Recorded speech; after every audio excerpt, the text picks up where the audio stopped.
Katherine Ryan. I called out Predator. Hello, I'm H.G. Tudor. You may well have seen in the news the resurrection of allegations made by Katherine Ryan, the comedian. Back in June 2022, it was reported, as per the Times, written by Peter Chappell and Mario Ledwith, that the comedian Katherine Ryan has said that she confronted a colleague on a television programme because she believed he was a sexual abuser.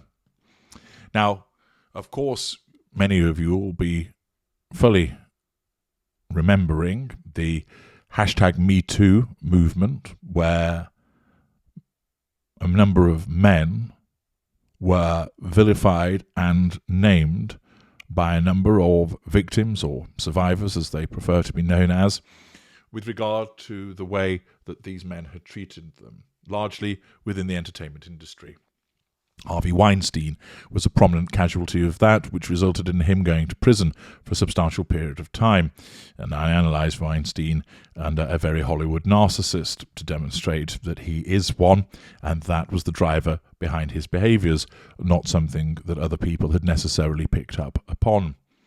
In the United Kingdom, there was Operation Yewtree, which was a police operation to look into the historic allegations of sexual abuse against certain well-known personalities, which found that individuals such as Rolf Harris, the Australian, Stuart Hall, were, amongst others, accused and convicted of various sex offences involving children and adults with regard to inappropriate sexual behaviour with them on an historic basis.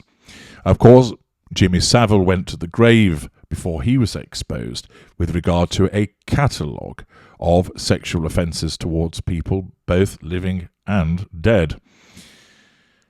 Therefore, it has become something of greater prominence that behaviours that were once brushed to one side in the 60s, 70s, 80s and even the 90s as, well, that's just the way that X is, has resulted in many people coming forward.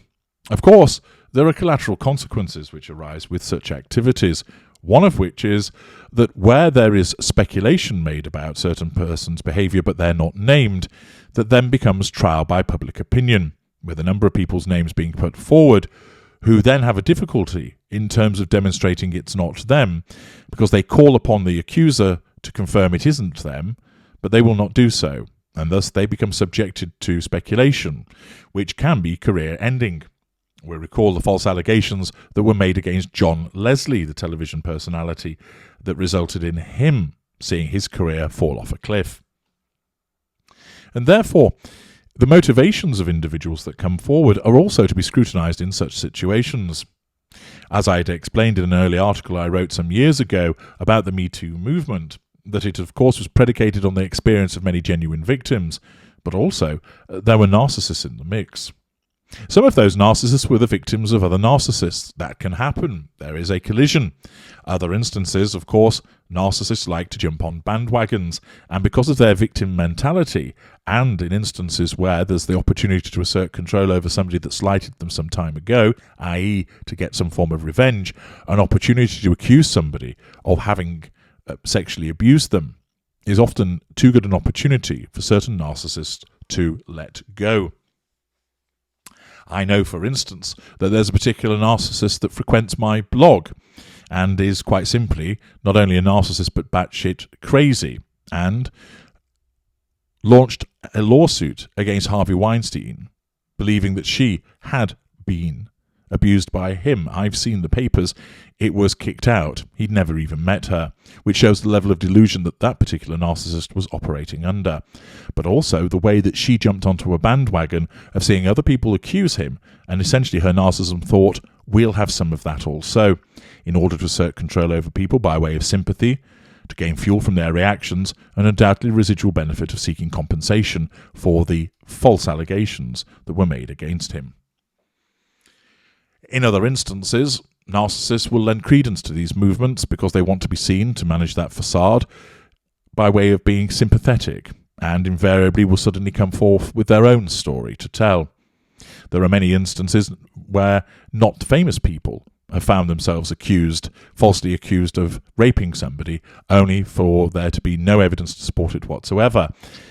And of course, invariably, the individual who is the accuser has done so because they want to assert control over that person, because perhaps they'd rejected them romantically, and one way to get back at them, this is often done by certain female narcissists, is to make a false accusation of rape. Not only, of course, is this problematic towards the person who's accused, because they are invariably named whilst their accuser retains anonymity until a later juncture at least, but also it then makes it more difficult for the genuine victims of sexual abuse, sexual offences, to be taken seriously. They face an uphill battle as it is to often be believed and to secure convictions, and the behaviour of certain narcissists in bandying around false accusations makes their task all the more difficult.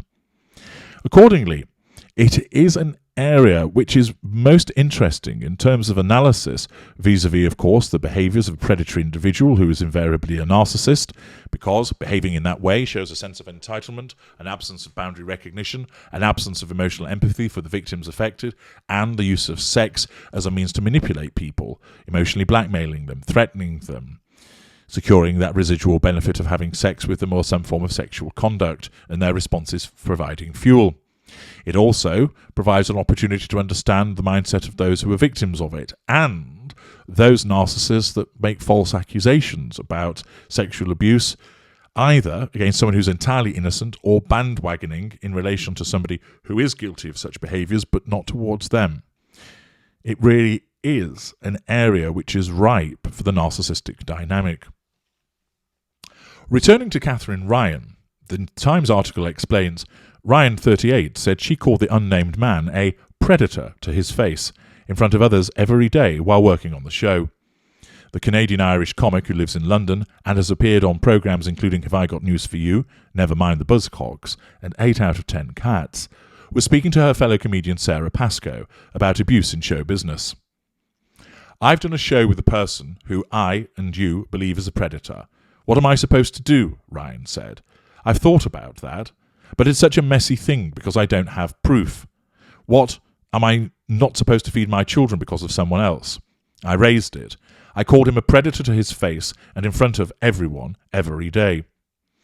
Now, assuming this person is indeed a predator and therefore may well be a narcissist, what would Ryan's behaviour do? Well, the fact that she called him out in front of all of the other people is fuel. She's giving an emotional reaction to him, but naturally you will understand that it's challenge fuel, because she's saying that he's a predator.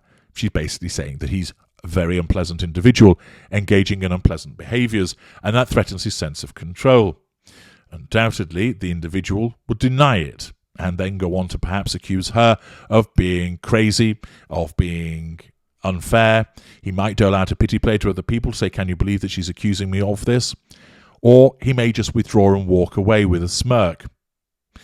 The receipt of the fuel causing him to feel validated, while at the same time nullifying the threat to control posed by her accusations of simply walking away. The article continues. Pascoe said she knew the identity of the man.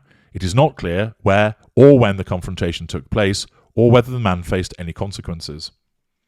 They were speaking on Ryan's new Amazon Prime show, Backstage with Katherine Ryan, which was released on Thursday. This is back in June this year. Pascoe said that in a separate incident, she had reported a celebrity colleague to producers after she was called by a viewer who claimed to have been raped by him. Pascoe, 41, said, "Have you ever done a job and then someone's contacted you and said, 'That's my rapist'? I had it on a job recently where I've had to go to the channel. And it's that whole thing because you feel such a sense of responsibility, but you also want it to be dealt with. Well, it's so complicated." Speaking to the Sunday Times before the episode was released, Ryan said, "That has never happened to me, but there have been jobs that I have considered not taking because there is someone on it who is potentially predatory. And then I am like, so what are we to do? Just take ourselves out of the industry? That is not a protest anyone cares about. Or do I take the job to feed my children because I didn't rape anyone? In the end, you just have to weigh up all those opportunities and think what is going to make a difference." Broadcasters including Channel 4, ITV and the BBC are being approached for comment on Ryan's allegations against the unnamed colleague. She told The Times that discussing such behaviour publicly was not about cancelling anyone or outing anyone. She said, "I do believe that as a general rule, if you wish to get to the bottom of predatory behaviour, rather than just sensationalising what women say, you should ask the men and stop asking us." Ryan lives in North London with her husband Bobby Kustra, their baby Fred, and a 12-year-old daughter from a past relationship whom she raised in part as a single mother. She told the Sunday Times that she was in a WhatsApp group of 160 female comedians where they share advice, including people to avoid in the industry. She said, "I don't know if it's because we're a gang of misfits thrown together, but we are all so reunited." So that's what Katherine Ryan had to say back in June. But it's come up again in an interview that she had just recently with Louis Theroux, reported by The Sun, and Roderick McPhee. Katherine Ryan says the star she accused of being a predator on a TV show has sexually assaulted people, and despite it being an open secret, no one has managed to nail him down. The Canadian comic revealed 5 months ago how she stood up to the alleged fiend while making the programme, but stopped short of naming and shaming him publicly. Now she has also revealed how the confrontations, originally thought to have taken place off-camera, were actually filmed as part of the show, but were cut out before it went on air. Katherine, 39, said, "The person I believe very strongly, so do a lot of people believe very strongly as an open secret, is a perpetrator of sexual assault. And I, in front of loads of people in the format of the show, said to this person's face that they were a predator loads of times. I informed him to his face that he was a predator." Now, with that revelation that it took place in the context of a show, it's likely that the individual concerned will have denied it and have just carried on with the show, sitting there and thinking that she's batshit crazy, no doubt, on the assumption that it's accurate and this individual is a narcissist, that they would have asserted control. They would have issued a denial to her, but of course she repeated it, and therefore the direct assertion of control over her would not have worked. They were not in a position to indirectly assert control, because I doubt that they turned to their colleague if they were on some sort of panel show and said, "What the fuck's she going on about?" Or that they whipped out their phone and telephoned their mother and say, "She's at it again, saying nasty things about me," so that their mother supports them. Instead, they would either have walked off set, which is a possibility to withdraw from the threat to control, or would have sat there and in their own heads thought, she's a nutter, she's crazy, and therefore have maintained the denial whilst at the same time thinking that she is deranged, and thus would achieve a sense of control by not engaging with her and jettisoning her in the manner that I've described. The Sun continues, the revelations come out as Katherine was interviewed by Louis Theroux, 52, for his show, which airs on BBC Two on Tuesday night. He asks her about the story which emerged in July, where she made the initial claims. She replies, "It is very dangerous for us to have this conversation. I'm happy to have it, but it is a litigious minefield. Because lots of people have tried to nail this person down for their alleged crimes, and this person has very good lawyers, so I'm going to put my mortgage on the line by saying who this person is, or entering into conversations like that. We've seen what happens to people who talk about alleged predators. I mean, it's not really my story to tell. No one has perpetrated any sexual assaults against me." She added, "I got criticism for not naming who it was after the fact that I spoke about the original show." Katherine said she was glad she stood up to him regardless of the fact producers decided not to show the confrontations. She said, "It's fine. I still got paid and I still did my job, but I still did it in my way that I felt was fair. This is what we talk about. This is what female comics and probably actresses and women in my industry talk about all the time, because that's the safest way to talk about it. I didn't tell any employer or blow a whistle or do anything at all. I handled it, for lack of a better term, like a man, and said to his face." The comic was asked by Louis if her sources for the claims of sexual assault might not be credible. But she replied, "No, they're really credible. Every time these things are eventually proven, you look at Bill Cosby and you look at Harvey Weinstein and you look at the unmentionable British personality, everybody knew, and they go, everybody knew. I didn't mean to cause like a stir about it. I say things as they are." After bringing up the unmentionable British personality, Louis confirms she is referring sex monster Jimmy Savile. He famously interviewed the DJ and TV host in 2000, but failed to reveal him as the infamous paedophile he was later exposed to be after his death. Discussing potential repercussions, she added, "I think you can be cancelled like if you accuse too many men of sexual assault, and then you're labelled a troublemaker, and people won't book you anymore. I think it's more of a quiet disappearing than a cancellation." Now, what are your views about what Katherine Ryan has to state? She doesn't have any proof. She's not somebody who's a victim herself, but she knows about this person's behaviour, presumably as a consequence of hearsay evidence. She hasn't witnessed it, presumably. She hasn't witnessed the individual assaulting anybody else, but has undoubtedly been told it by other individuals. Is she right to make mention of it, even though she's not directly affected? Is she right to make mention of the fact that she accused this individual of being a predator, and the fact that it's an open secret? Or is this something that she could have kept to herself? Is she making mention of it now because she has perhaps something to promote, and that she's wanted to gain some prominence? And therefore is she engaging in utilising it for her own benefits? Or is it because she actually does care, and she's sick of individuals, such as the ones that have been mentioned earlier, of getting away with it where everybody knew, and is trying to perhaps force the issue so that somebody does raise it further? I'd be interested to know what your observations are in the comments. Returning to the Times article, there are an interesting array of observations that have been made. Anon in Below the Line states, "I'm not sure it's sustainable for unnamed people to be known predators and exposed privately amongst the industry, but these people not to come forward and accuse someone openly and transparently. She says herself, I don't have evidence. And so if that's the case, surely you can't float the possibility otherwise." How's that replies, a piece of self-promotion that the Times seem to have bought into. DB7050 replies, "What evidence would there be exactly? Not sure what more she can do here. She's keeping his name untarnished, but warning people who might be in harm's way.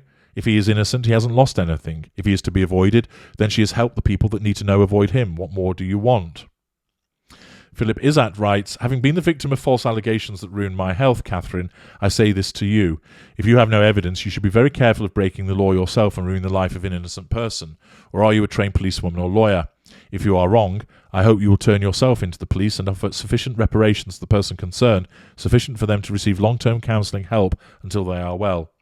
I am in my 16th year of severe illness because of someone's false accusations to the police, and complete written exoneration by the police didn't help. Nothing has so far, apart from my relationship with Father God and my wife, who team up to keep me going.